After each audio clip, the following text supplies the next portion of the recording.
Crews worked tirelessly again today, fighting a wildfire that started yesterday in the Steelfield community. The fire has burned about 262 acres, but is 80% contained.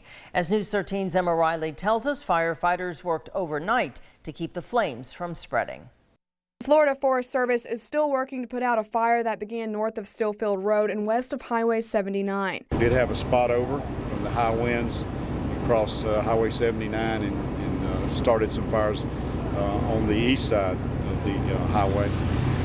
And our crews were able to get in there along with forestry and to work those lines, establish lines. We had 10 dozers here. Since Monday night, they were able to bump the containment from 60% to 80%. So we had really good weather conditions through the night, and then allowed our crews to get in there and build some line on some of the line that was really hot, that was burning very intensely.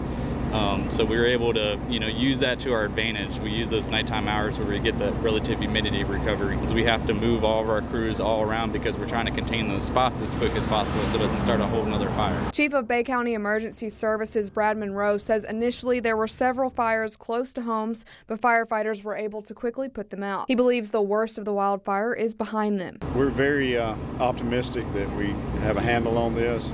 Met with the Forestry Service officials and they'll be here later on to update us, but we're confident now that we may have be past the worst part of the fire. In Panama City Beach, Emma Riley, News 13, Panhandle Strong. Officials are still urging people to be aware of the dry conditions and be cautious about burning outdoors.